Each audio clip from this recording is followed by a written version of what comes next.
여전히 뉴욕타임즈 최장기 베스트셀러 기록을 빼앗기지 않고 있는 책이죠. 아직도 가야 할 길, 정신과 의사 스카펙의 책입니다. 지금은 고인이 된 그가 한때 일본 오키나와 섬에 있는 미군 부대의 의사로 근무할 때입니다. 사령관이 그에게 알코올 중독으로 고생하는 한 장교의 치료를 부탁해 왔습니다. 그 장교는 자신이 알코올 중독이라는 것도 인정하지 않고 또 자신이 술을 마시는 것도 자기 탓이 아니라고 부정하는 사람이었습니다. 그와의 상담 치료는 대개 이런 식의 대화로 진행되곤 했습니다. 술을 왜 그렇게 많이 드십니까? 있는 그대로 표현을 옮기겠습니다. 이 빌어먹을 섬에서는 술 마시는 것 말곤 할 일이 없어요. 다른 일은 생각해보지 않으셨는지요? 뭐 할 게 있습니까? 책 읽는 것은 좋아하시는지요? 책 좋아하지요? 그러면 술집에 가는 대신 책을 읽어보시면 어떻습니까? 우리 부대는 책을 읽기에는 너무 시끄러워요. 도서관에 가시면 되지 않을까요? 도서관은 너무 멉니다. 술집보다 더 머나요? 그렇진 않지만 저녁에 책이나 읽고 있으려니 얼마나 처량합니까? 그러면 낚시를 해보신 적은 있습니까? 낚시 좋지요. 그러면 낚시를 한번 시작해 보시죠. 혼자서 무슨 낚시입니까? 청승맞게. 낚시 동호회가 우리 부대에 많이 있습니다. 제가 소개를 해드리지요. 시간이 없을 거예요. 주말에 뭐 하십니까? 주말에 낚시를 하러 가시면 되죠. 주말 내내 낚시만 하고 있으란 말입니까? 주말 내내 술 마시는 것보단 낫지 않나요? 이 빌어먹을 섬에서 술이나 마시지 그럼 뭘 할 게 있단 말입니까?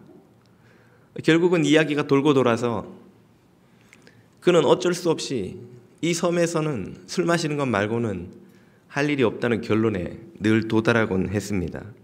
한동안 스카펙이 그를 치료하다가 결국은 성과를 보지 못하고 사령관에게 나로서는 이 장교를 도울 방법이 없습니다 하고 치료를 중단하는 수밖에 없었습니다. 그는 계속 술을 마시다가 결국 불명예 제대하고 말았지요.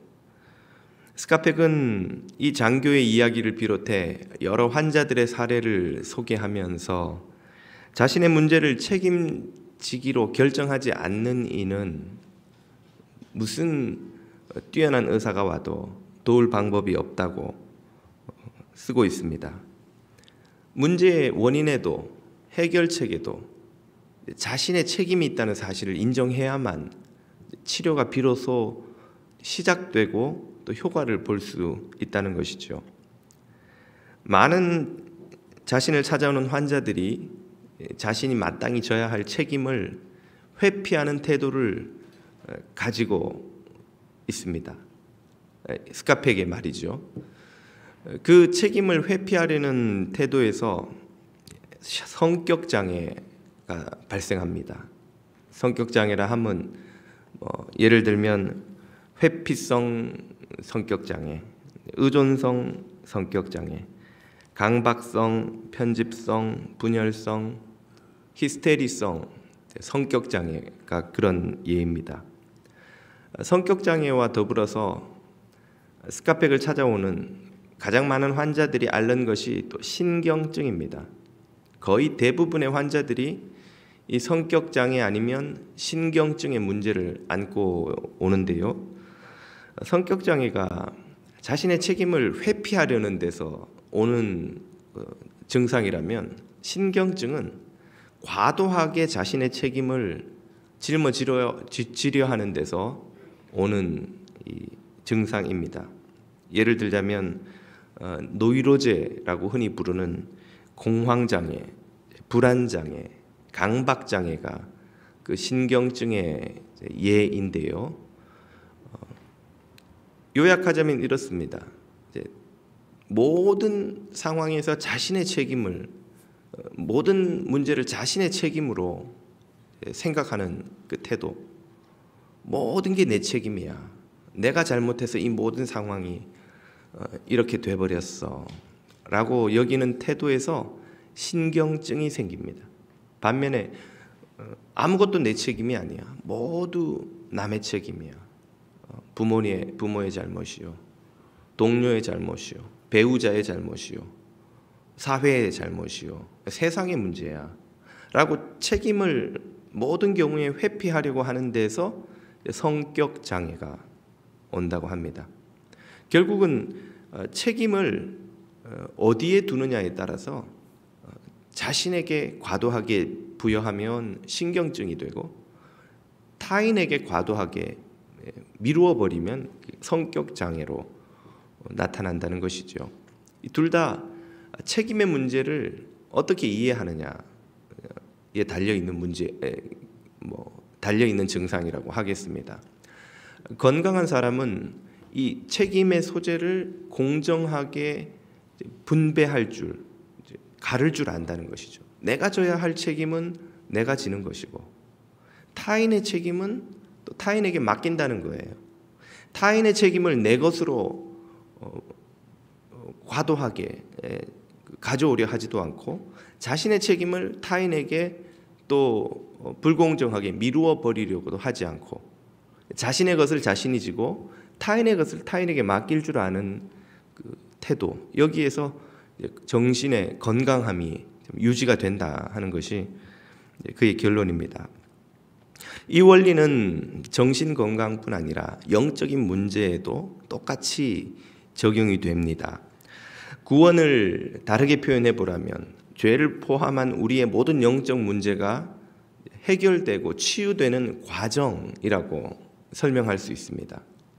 구원받은 성도에게는 죄를 비롯한 영적인 많은 문제들이 치유가 되어야 하고 또 해결이 되어야 하는데, 이 과정에서 꼭 필요한 것이 무엇이냐? 바로 우리에게 있는 책임을 제대로 인식할 수 있어야 한다는 것입니다.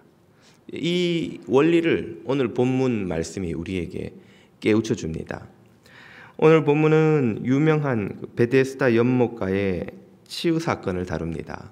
요한복음 5장의 전반부를 읽으셨는데요. 본문을 보면 유대인의 명절을 맞아서 예수님께서 예루살렘으로 올라가십니다. 지금 빨간색으로 표시된 이 행로를 보시면 갈릴리 가버나움에서 예루살렘으로 올라가시죠. 그 요단강 계곡을 따라 쭉 내려와서 여리고에서 라이트턴해서 쭉 산길로 올라가면 예루살렘 산지에 도착합니다. 이 예루살렘은 유대인 명절이 되면 엄청나게 많은 사람들이 붐비죠. 거기 양문 곁에 있는 한 연못이 있습니다. 다음 자료를 보실까요? 1세기 예수님 당시의 예루살렘 성을 묘사한 그림인데요. 그냥 화가나 작가들이 상상해서 그린 것이 아니라 실제 고고학적 발굴을 토대로 그 경계선과 그 지역의 건물들을 다 고려해서 그린 아주 실제와 가까운 그림입니다. 가운데 저 위쪽에 넓게 사각형으로 펼쳐져 있는 곳이 예루살렘 성의 중심인 예루살렘 성전 광장이지요.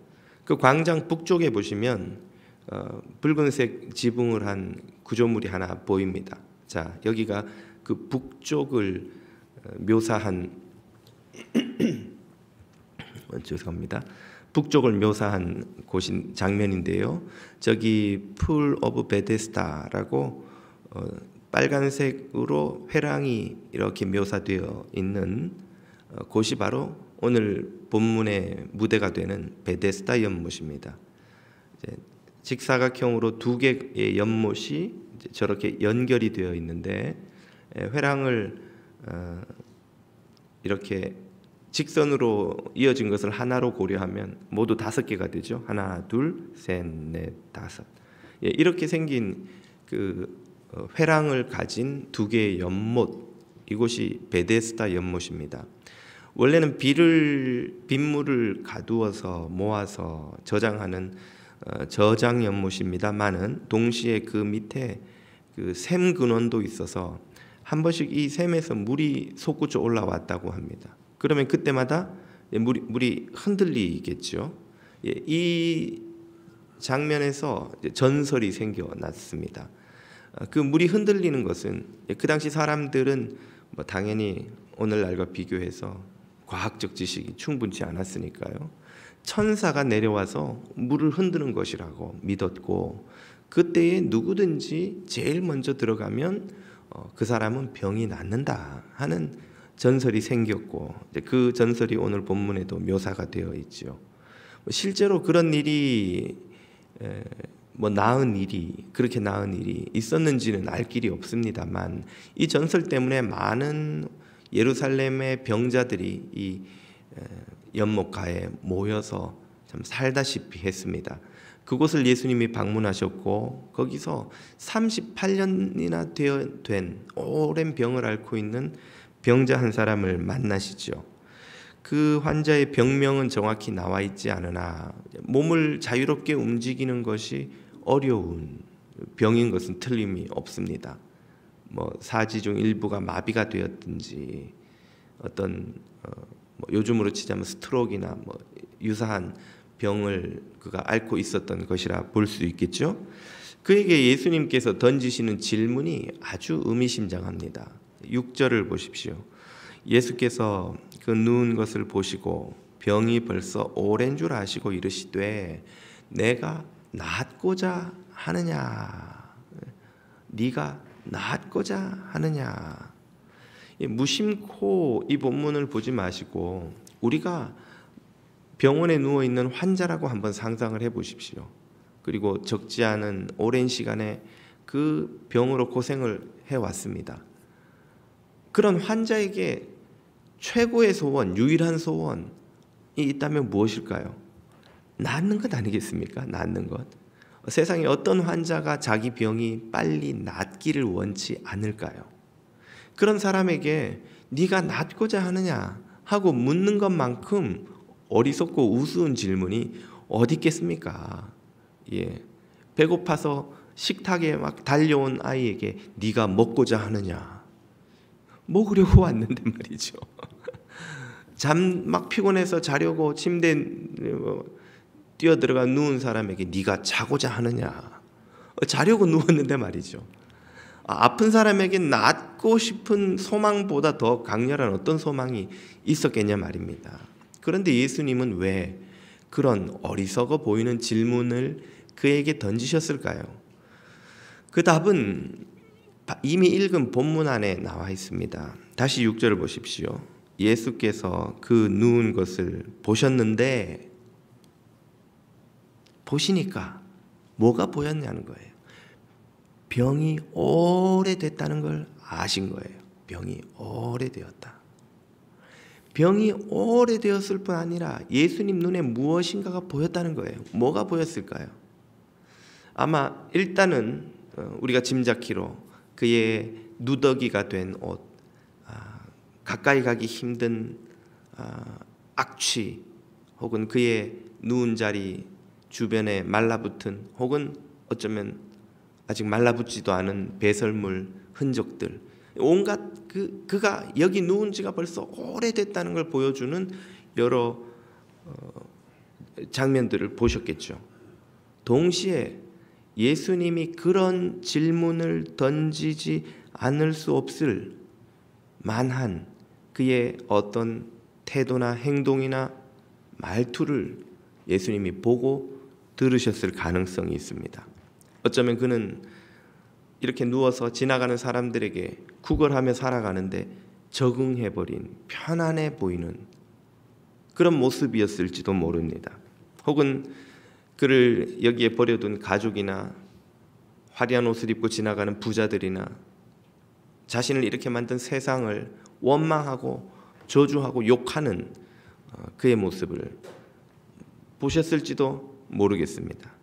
혹은 그가 이 상황을 개선시킬 수 있다는, 병이 나을 수 있다는 어떤 기대도 하지 않은 채 그저 불평만을 위한 불평, 원망만을 위한 원망, 비난만을 위한 비난만 끊임없이 욕설처럼 쏟아놓고 있는 그의 모습을 보셨을지도 모르겠습니다. 오늘 본문은 예수님과 그 병자와의 대화를 단 3문장으로 요약해 놓았습니다만, 예수님께서 베데스다 연못에 들르셔서 그 사람을 만나자마자 낫고자 하느냐? 그렇습니다. 어떻습니다? 3문장하고 상황이 종료되었으리라고 생각하기는 어렵지요. 모든 복음서의 사건이 그렇듯이 많은 시간 걸린 대화와 행동 중 가장 중요하고 의미가 있는 한두 개의 문장, 행동만 기록해 놓고 있습니다. 이 말씀을 하시기 전에 예수님은 이미 그와 상당한 대화를 나누셨을 수 있고, 또 이 대화가 끝난 후에도 여러 가지 대화가 이어졌을 수 있다는 것을 우리가 충분히 짐작할 수 있죠. 이 3문장으로 대화가 끝났다면 예수님의 베데스다 방문은 한 30초에서 1분 정도로 끝났을 겁니다. 그렇지 않습니까? 아무튼 예수님이 보시기에 그는 이 힘겹고 견디기 어려운 상황에 어쩌면 이미 적응해버린 건지도 모른다는 생각을 갖게 할 만한 그런 태도, 말투, 행동을 보여주었다는 것이죠. 사람은 적응의 동물이죠. 그리고 38년은 무슨 일에든지 적응하기에 충분한 시간입니다. 어쩌면 그는 이 38년 동안 그가 누워서 살아가는, 사지를 자유로이 쓰지 못하고 주변 사람들의 적선에 의지해서 살아가는 그 삶에 이미 적응해버려서 더 이상 그런 삶을 개선하려는 의지를 갖지 못한 상태로 살아가고 있는 것을 예수님이 보신 건지도 모릅니다. 만약 그렇다면 그것은 그의 치유에 적지 않은 장애물이 될 수 있습니다. 그와 유사한 일이 복음서를 보면 예수님의 고향에서도 일어났다고 보도하고 있지요. 마태복음 13장을 보십시오. 예수님께서 고향에 가셨는데 그들이 믿지 않음으로 말미암아 거기서 많은 능력을 행하지 아니하시리라. 예수님의 고향 사람들에게 예수님은 목수집 아들 어린 꼬마 코흘리게 예수였던 거예요. 그들은 예수님을 믿지, 인정하지, 받아들이지, 예수님에게 기대하지 않았으므로 예수님께서 거기서는 많은 능력을 행하지 않으셨다고 복음서가 기록합니다. 앞서 스카펙이라는 정신과 의사가 말한 것처럼 자신의 문제를 부정하는 환자는 아무리 뛰어난 의사가 와도 고치기가 어렵듯이 믿기를 거부하는 이에게 은혜를 베풀 방법은 많지 않습니다. 스스로 자신의 삶을 고치고자 하는 의지가 없는 사람을 고치려는 것이 얼마나 쉽지 않은지를 이 대목은 보여준다고 할 수 있습니다. 역시나 그의 대답은 예수님의 질문이 이상하듯이 상식적이지 않습니다. 상식적인 환자라면 낫기를 원하느냐 하는 질문에 뭐라고 답을 하겠습니까? 우리 같아도 네, 빨리 낫기를 원합니다. 할 수만 있으면 빨리 저를 좀 고쳐주십시오. 이렇게 답하는 것이 당연하겠지요. 그러나 그는 또 뜬금없이 좀 다른 결의 대답을 합니다. 본문 7절이지요. 병자가 대답하되 주여 물이 동할 때에 나를 못에 넣어줄 사람이 없어 내가 가는 동안 다른 사람이 먼저 가나이다. 먼저 내려가나이다. 그의 대답은 낫기를 원한다는 것이 아니라 자신이 지금 이 상태에 머무를 수밖에 없는 이유를 설명하는 거예요. 자신이 왜 38년 동안 여기 누워 있을 수밖에 없었느냐? 이런 이유 때문이다라는 것이죠. 그의 대답에는 두 가지 문제가 있습니다. 첫 번째는 그는 지금 무리동항이만 기다리고 있습니다. 헛된 전설에 자신의 구원의 희망을 걸고 있는 것이죠. 그보다 더 큰 문제가 있다면 두 번째로 그는 자신이 이런 처지에 머무를 수밖에 없는 것이 남의 탓이라고 원망하고 있습니다. 왜 자기가 아직 고침을 받지 못했어요? 아무도 나를 물에 넣어주는 사람이 없어서, 나를 도와주는 사람이 없어서, 나를 배려해주는 사람이 없어서 내가 지금 이런 처지에 아직도 머물고 있습니다. 그가 겪는 불행은 누구 때문입니까? 다른 사람 때문이라는 거예요. 그러나 잠시 후에 예수님께서 고침받은 그를 만나셔서 하시는 말씀을 보면 그의 불행이 무엇에서 시작되었는지가 분명히 드러나죠. 14절로 미리 가봅니다. 그 후에 예수께서 성전에서 그 사람을 만나 이르시되 보라 네가 나았으니 더 심한 것이 생기지 않게 다시는 죄를 범치 말라 하시니. 모든 불행이 죄 때문에 오는 것은 아니지만 어떤 불행은 죄 때문에 옵니다. 그리고 그의 불행은 그런 예라는 말이죠. 그의 질병이 어떤 이유 때문인지는 모르나 분명히 그의 죄와 연관이 있고, 그의 질병의 문제가 해결되려면 그러므로 무엇이 해결되어야 합니까? 그의 죄가 해결되어야 했던 것이죠. 그는 연못에 들어가는 것이 희망이 아니라 자신의 죄를 해결하는 것이 희망이요, 남의 자신을 도와주지 않은 남의 잘못이 아니라 자신의 죄가 문제였다는 사실을 깨달아야만 했던 것입니다. 그런 점에서 그는 헛된 희망을 어리석게 품고 자신의 잘못을 타인에게 전가하며 문제를 진정으로 해결하려 하는 의지가 없는 상태로 38년을 살아온 것입니다. 그에게 예수님이 뭐라 하십니까? 8절 말씀을 보십시오. 예수께서 이르시되 일어나 네 자리를 들고 걸어가라 하시니. 예수님은 연못 이야기는 꺼내지도 않으세요. 누가 널 넣어주었느냐 넣어주지 않았느냐 말씀을 꺼내지도 않으십니다.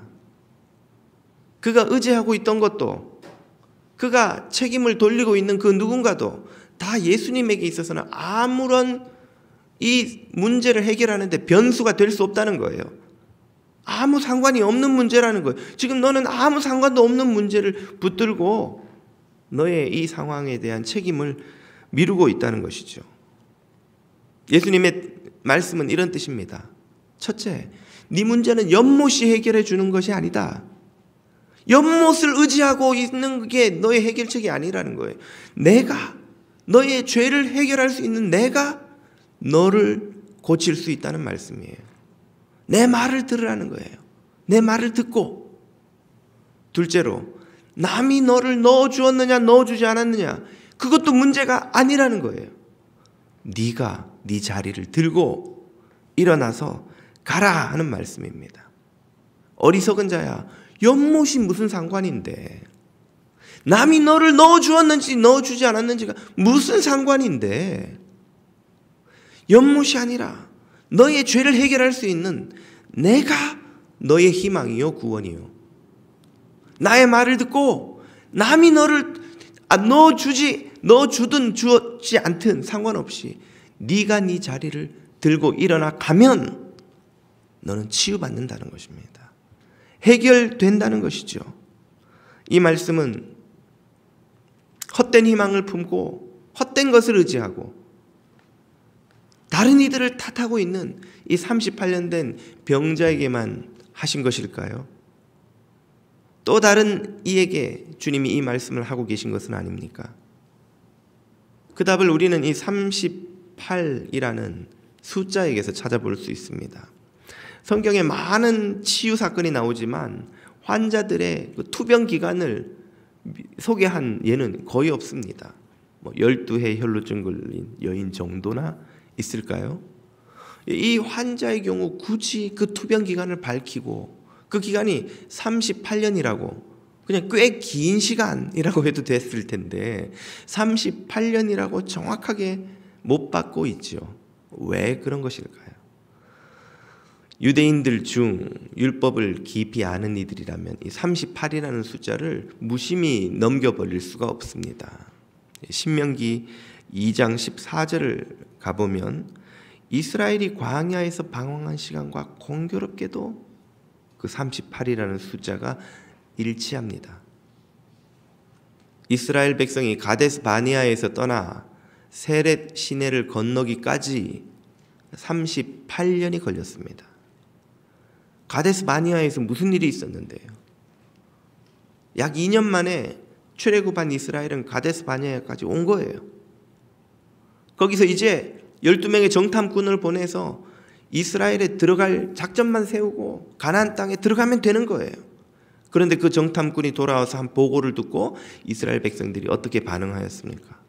그들은 거인 같고 우리는 메뚜기 같다는 말에 그만 패닉에 빠져서 겁에 질려서 울고 불며 하나님을 원망하고 모세와 아론을 돌로 쳐 죽이려 하였죠. 그들의 불신앙에 여호와께서는 진노하십니다. 그리고 그들은 가데스 바네아에서 바로 들어가면 가나안 땅인데 그 땅에 들어가지 못하고 다시 광야로 길을 돌려서 빙글빙글 돌아서 38년을 광야에서 헤매다가 마침내 세렛 시내를 건너서 요단 동편으로부터 가나안에 들어가는 입구에 겨우 도달하죠. 그들은 하지 않아도 되는 방황을 38년의 방황을 광야에서 해야만 했습니다. 왜입니까? 그들 자신의 불신앙 때문인 거예요. 하나님을 의지하지 못하고 눈에 보이는 저 가나안의 거대한 성과 거인 같은 네피림 거인 족속들의 겁에 질려버리고 여호와와 지도자들을 원망하며 돌로 쳐 죽이려 하고 그들을 탓하며 애굽에서 잘 살고 있는 우리를 꿰어내어서 이 광야에서 죽게 만드노라고 그들을 비난하는 그 불신앙으로 말미암아 그들은 하지 않아도 되었던 38년의 광야 생활을 해서 40년 광야 생활을 채웁니다. 이것은 또한 오늘날에도 영적인 연못가에 무기력하게 누워서 헛된 꿈을 의지하며 남을 탓하며 원망하며 누워있는 수많은 영적 병자들에게 하시는 말씀이기도 합니다. 그들의 희망은 연못이 움직이는 것이 아니라 주님이라는 사실을 모르고 있는 수많은 영적 병자들에게 말이죠. 오늘 본문 9절은 뭐라고 말씀하십니까? 그 사람이 곧 나아서 자리를 들고 걸어가니라. 그 사람이 곧 나아서 자리를 들고 걸어갔습니다. 아마도 앞에서 말씀드린 것처럼 예수님과 이 병자 사이에는 이 세 문장의 대화 외에도 많은 대화나 교감이 있었으리라 짐작해 볼 수 있습니다.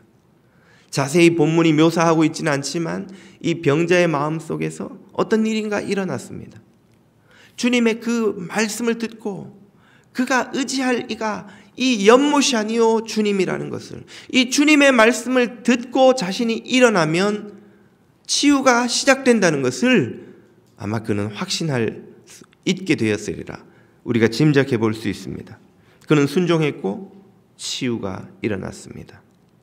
그는 연못을 더 이상 기다리지 않고 연못이 움직여주기를 기다리지 않고 누군가 자기를 물에 넣어주기를 기다리지 않고 주님을 바라보았고 주님의 말씀을 들었고 순종해서 일어섰고 그리하여 그는 치유되었습니다.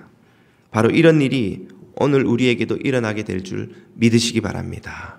주님을 바라보고 순종하는 이들은 헛된 연못이 움직이기를 기다리지 않고 누군가 나를 넣어주기를 기다리지 않고 주님이야말로 구원이요 주님의 말씀을 듣고 순종하면 치유가 일어나고 기적이 일어나고 구원이 일어난다는 사실을 믿으시기를 축복합니다. 오랜 시간 동안 이 절망의 연못가에 누워 있다가 주님을 만나 구원을 얻은 한 사람을 소개하고자 합니다. 한국에서 사회적 기업인 희년은행에서 도시 서민과 경제적 약자, 또 미자립 청년들을 돕는 가계 부채 전문 상담사로 사역하는 서경준 집사님이 계십니다. 서경준 집사님은 어린 시절 정말 찢어지게 가난한 집에서 5 남매의 막내로 태어났습니다. 하루도 거르지 않는 아버지의 폭력과 도저히 벗어날 길이 없는 가난 때문에 그는 어린 시절 늘 자신은 세상에서 가장 불행한 존재라고, 세상은 정말 살만한 곳이 아니라고 생각하며 고통스럽게 자라났습니다.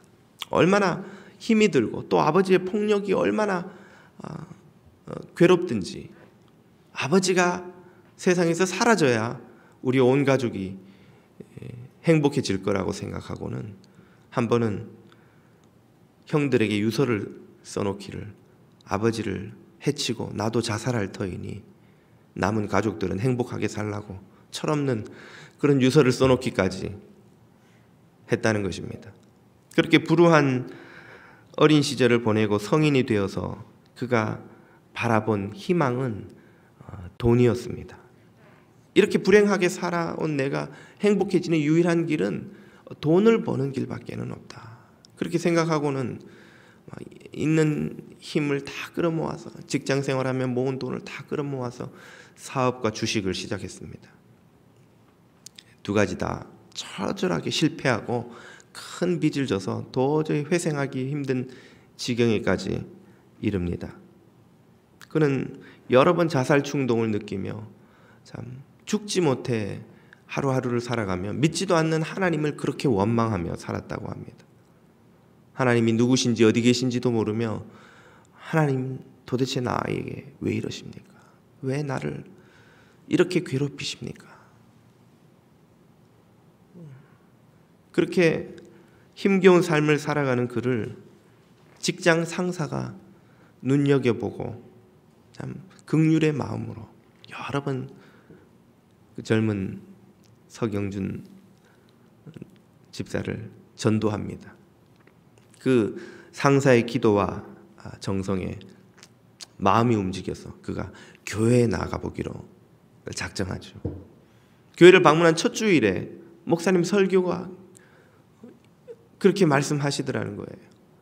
하나님은 한 번도 너를 떠난 적도 버린 적도 없고 늘 너와 함께 해왔다.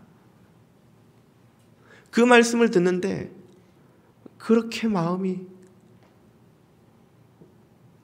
막힌 것이 뚫리는 경험을 하며 위로가 되더라는 것이죠. 자기는 평생 버림받은 인생인 줄 알았는데 하나님이 나를 이때까지 지켜보시고 돌보시고 지켜오셨다는 사실을 깨닫자, 그 말씀을 듣고 깨닫게 되자 마음에 말할 수 없는 평안이 밀려오더랍니다. 그리고 집에 오는데 그 늘 어둡고 우중충한 그 집을 중심으로 마을이 환하게 빛이 나는 것을 경험하였습니다. 그렇게 주님의 음성을 들은 그는 원망의 자리를 들고 일어나 절망의 연못가를 떠나기 시작했습니다. 그는 자신의 불행이 아버지 때문이라며 그렇게 원망하던 그 모든 마음의 원망을 다 내려놓았습니다. 아버지를 불쌍히 여기고 아버지를 위해 기도하기 시작했습니다. 아버지를 용서하게 해달라고 주님에게 기도하기 시작했습니다. 나이 드신 아버지가 상태가 점점 심각해져서 스스로 정신병원에 들어가셨다고 합니다. 매주 병원에 방문을 했더니 한 번은 아버지가 면회온 아들을 보고 그렇게 말씀하시더라는 거예요. 경준아, 사랑은 어떻게 하는 거니? 경준아, 사랑은 어떻게 하는 거니? 그 말을 듣는 순간 이 서경준 집사의 마음속에 왜 아버지가 이렇게 불행한 삶을 살며 모든 가족까지 고통스럽게 만들었는지 그 이유를 깨닫게 됐다는 거예요. 일제시대 태어나서 그 힘겨운 6.25 사변을 겪으며 생존하기 위해 아둥바둥 살며 어떻게든 살아남아야 한다는 그 절박감에 아버지는 단 한 번도 가정에서 사랑받거나 행복을 느끼거나 자신이 사랑받아 본 경험이 없는 거예요. 자신이 행복해 본 적이 없는 거예요. 그러니 자녀들을 어떻게 사랑해야 되는지도 모르고 자녀들을 행복하게 해주기 위해 어떻게 해야 되는지도 모르고 자신이 아는 방법이라는 건 똑바로 살라고 열심히 살라고 자녀들을 닥달하고 자신이 그렇게 훈육되었듯이 자녀들을 매질하며 폭력으로 대하는 그것밖에 몰랐던 거예요. 그 사실을 깨닫고 나자 아버지가 너무 불쌍하고 긍휼히 여겨지더랍니다. 그때부터 서경준 집사에게 사명이 생겼습니다. 아버지가 돌아가시기 전까지 사랑받는 것이 무엇인지, 행복하게 사는 것이 무엇인지 아버지에게 경험하게 해드리는 것이다. 그는 얼마 남지 않은 아버지의 생에 사랑과 행복을 체험하게 해드리기 위해 열심히 기도하고 아버지를 사랑하고 섬겼습니다. 아버지는 서경준 집사의 전도를 받고 인생의 말년에는 늘 성경책과 찬송가를 품에 끼고 쉴 새 없이 찬송을 부르며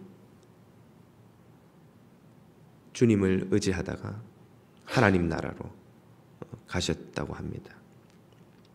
그는 또 주님의 음성을 들은 후에 돈의 연못이 한 번만 움직여주면 자신의 인생이 행복해질 것이라는 헛된 희망을 버렸습니다. 어떻게 하든 크게 성공을 해서 큰 돈을 손에 쥐어야 되겠다던 그 욕심을 내려놓고 삶의 방식을 바꾸었습니다. 검소하게 생활하고 할 수 있는 모든 방법을 다 동원해서 자신의 빚을 갚기 위해 열심히 노력했습니다. 결국 모든 채무를 다 갚고 이전보다 훨씬 수입이 줄어든 희년은행으로 일터를 옮기고는 자신이 겪었던 그 모든 어리석은 경험들과 또 거기서 탈출한 경험들을 가지고 도시 서민과 경제적 약자들, 미자립 젊은이들을 돕는 가계부채 전문 상담사로 사역을 시작했습니다. 그리고는 돈으로부터 자유를 얻는 법을 강의하고 가르치고 있습니다. 그의 수입은 이전에 있던 직장보다 3분의 1 이하 줄어들었지만 그때보다 더 풍요롭고 넉넉하게 살 수 있다는 거예요. 그의 경험을 그는 젊은이들에게 가르치고 있습니다. 그는 주님의 음성을 듣고 원망의 자리를 들고 일어나 헛된 희망의 연못을 떠난 사람입니다. 혹 여러분 중에 38년째 이 절망의 연못에 누워있는 분은 계시지 않는지요? 38년 된 죄, 38년 된 중독, 38년 된 미움을 품고 여전히 고통받고 계신 분은 계시지 않습니까? 38년 된 미련, 38년 된 고집, 38년 된 게으름으로 고통받고 있는 자녀, 가족, 이웃은 여러분에게 없으신지요? 연못물을 기다려주기를, 움직여주기를 헛되이 기다리는 이가 있다면, 넣어주는 이가 없다며 원망으로 허송세월을 하시는 분이 있다면 주님의 이 말씀은 바로 오늘 여러분을 위한 주님의 음성입니다. 내 음성을 듣고 네 자리를 들고 일어나 걸어가라. 주님의 음성을 듣는 이가, 그 음성을 듣고 순종하는 이가 일어나 걸어가는 치유의 기적을 경험하게 될 것입니다. 오늘 저와 여러분에게 하시는 이 주님의 음성을 듣고 낙심과 절망의 연못을 떠나 생명으로 충만한 하나님 나라의 백성으로 살아가실 수 있기를 주님의 이름으로 축복합니다.